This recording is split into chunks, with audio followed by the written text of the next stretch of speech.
Hello and welcome back, everyone, to the Bloodless run on Bloodstained Ritual of the Night on RotN Commentaries. And in this episode, we'll be going through the rest of the Galleon Minerva after successfully taking down the Galleon Minerva boss in order to go get a travel power, because we need those now.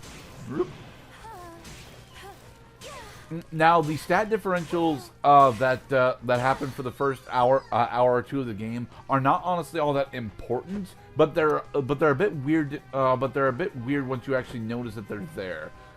They don't honestly impact what Bloodless wants to do all that much, but they're a bit odd, you know, just a tad. I say let us also give credit to level designers for once again making it effective to go front ways and back ways through environments. Yeah. That's a thing that for the record, there are some Metroidvanias that do not actually allow you to step both forward and backward through areas. I'm looking at you, fucking Amazing Mirror. Look, I think that Amazing Mirror, being a Kirby game, has got a lot of positives to it. Specifically, its diverse selection of powers is honestly really good. And the fact that it wants to focus really heavily on four-player co-op is honestly really interesting. But the map design, the goddamn map design for Amazing Mirror is just entirely shit. See, one thing that would behoove level designers to make sure that areas of the game are about as fun to go through frontwards and backwards is, what if the player forgets to get a hidden item, and before they advance to the next loading screen and lose their chance at getting the item, they go back through the environment in order to get it? Thankfully, that's not really a thing that Bloodless herself has to worry about, because, well, it is for exactly one specific upgrade. But I will be showing off where to get that upgrade because it is mandatory. So. Why worry, darling, when it's so much more fun to enjoy oneself?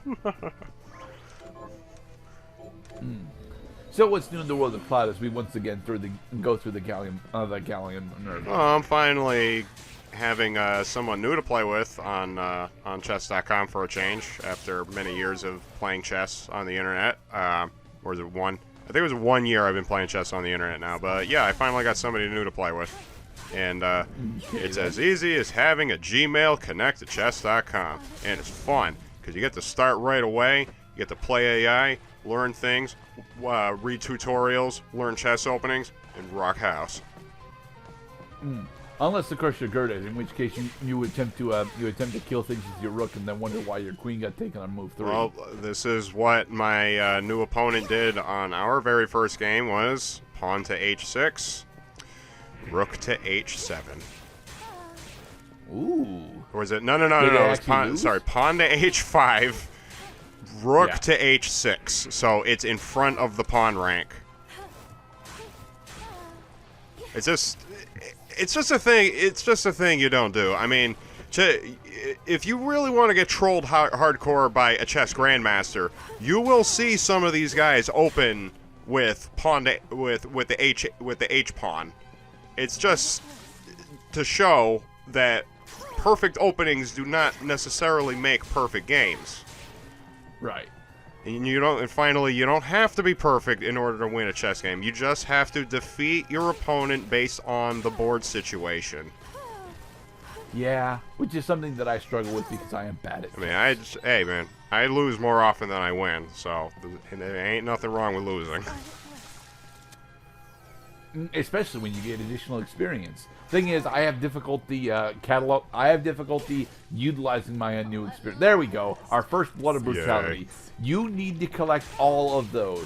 Not because of any story reason where you get a bad end if you don't get them all.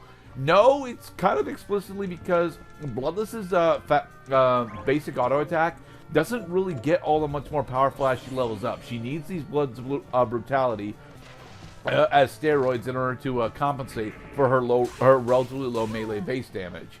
She wants, honestly, to be spamming her high level spells, but without all of the Bloods of Faith and a couple other specific passive blood shards that we're going to show off getting. She doesn't really have decent enough mana regeneration, or rather resource management safely to be spamming her big spells all over the place. So she's going to at some point need to actually do melee damage. And the thing is, with her melee damage being so relatively low, it is difficult for her to actually score kills with it. Thankfully, there are enough Bloods of Brutality and enough experience to be had throughout the game to where she can eventually get up to a decent amount of melee damage. So it just takes her a while. So does Bloodless as a trade-off for being a relatively weak melee hitter also enjoy a higher frequency of melee attacks?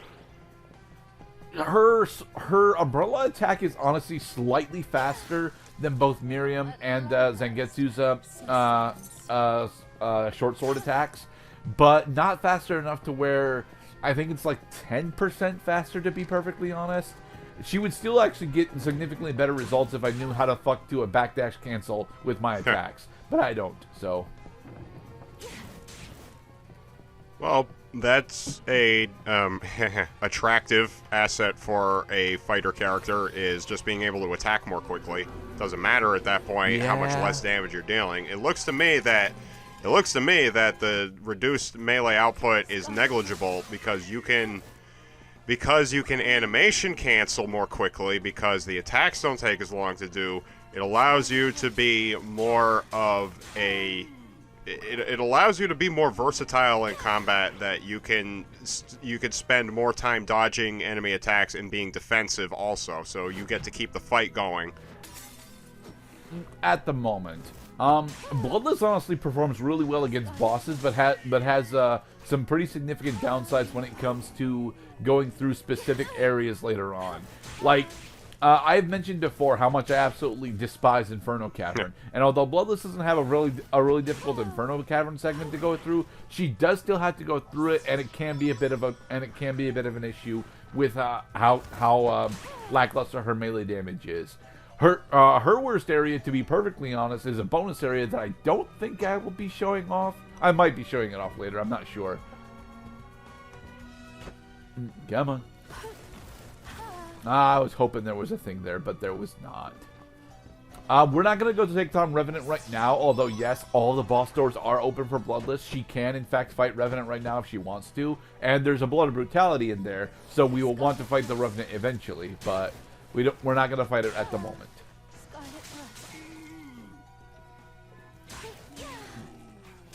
Swine. Yeah, plume pork, actually. You know, a flying pig. Alright, so the travel upgrade that we got on the Galleon Minerva was actually the Wind Demon's Blood. With the Wind Demon's Blood, we doubled the amount of time that we can actually spend hovering, which is how we're able to cross this gap now. We need the ability to cross this gap in order to, well, go from this side of the map over to the other side of the map for the rest of the top end of the castle. Nope.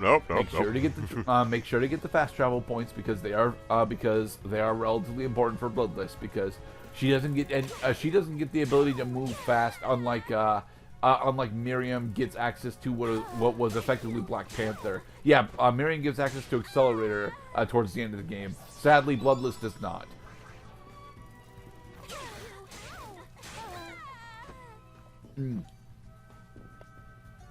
I like the Garden of Silence track, but I don't actually listen to a lot of video game music outside of when I'm playing it. I bring this up because I'm playing through Digimon World 2 again, specifically because there's a new fan mod for it called Digimon World 2 Alternative that does a lot of interesting things.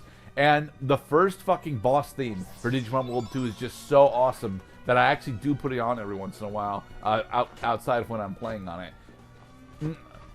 Bloodstained has got a couple of tracks that I feel like I would want to listen to outside. Garden of Madness specifically is actually a relatively peaceful, but somewhat energetic track. You know, if that makes any sense at all, which I don't think it does, but oh well. And it was definitely a track that I'd want to put on if I was, just chilling out and grinding in an RPG like the Drum World 2. I mean, I'll put on video game music, my Bluetooth in my car. I'll put it on when I'm cooking. I play a lot of tracks from Sonic 3D Blast. That's like one of my favorite sources of songs.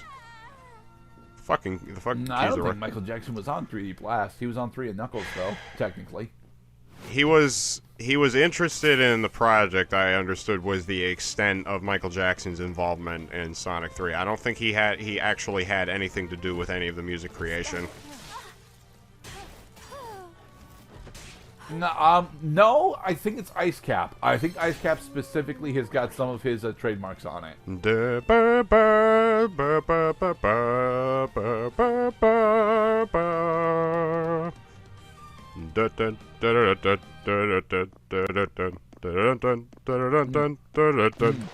Unfortunately, there is not a MP up down there anymore. Oh well. The locations for the HP and MP ups are similar to the ones that Miriam had to go through. So, which is why I'm checking. Whoa. All the same places. What the hell?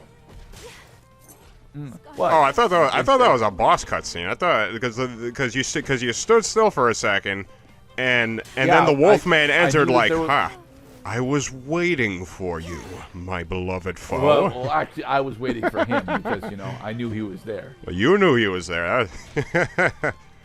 Well, we just fought through him. Man, I'm just trying to keep up with Poltergeist is in, smack the painting in half, leave the room, come back in the room, Poltergeist is back, trolling you with his stupid face. Well, yeah, that's the standard modus operandi for Castlevania and Mega Man. So there. I had my stone wall and I want it painted red. I tried to Scarlet thrust the breakable wall instead. But I had mess because there are no walls in here. Tower of the Twin Dragons is way too goddamn tall. Down, puppy. Oh, look, a Scythemite. Scythemite is another enemy that Bloodless would have difficulty taking down, except we actually had the guillotine umbrella, so we can just hit directly under him. Stupid character model stretching.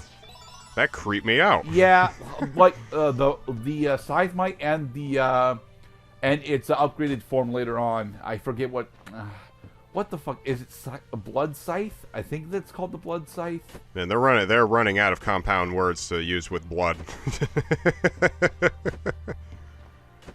Well, anyway, the Scythemite and the Blood Scythe both have problems with the fact that their legs specifically are both separate and tied to their models. So, like when their legs get different, their legs get slightly different coding when it comes to separating from the body when you successfully slay them.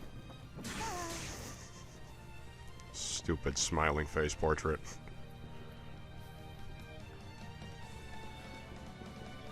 Now, we could actually go up right now and attempt to take down Velok, but I don't want to fight Velok yet because I'm missing a spell for him. So, instead of going to go fight Velok, we're going to go fight Andrelphus instead. Yay. I apologize that there's no bosses in this part, but we did a shit ton of exploring here. We got through the Garden of Madness, the first half of Tower of Twin Dragons, and we'll be getting through the first half of Liber Ex Machina as well.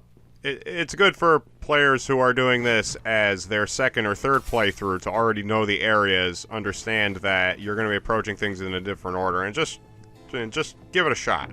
Like, see what happens when you try going there. Slightly different order. One of the big things that Bloodless does not get access to is Miriam's magic hand. So she unfortunately does not get have the ability to interact with these mage hand panels. So she has to go the long way around this. Oh, I see. Darn it! Sonic can't break through the Knuckles wall. How many Knuckles walls are there in Sonic 3? In Sonic 3, there's one in the first level. There's none in Hydrocity Zone. I think there's one in Marble Garden Zone. I think there's one in Marble Garden Zone that blocks you. There's none in Carnival Zone. I think there's one in... No, that's Lava Reef Zone, Sonic and Knuckles. So I'm gonna say... like 4?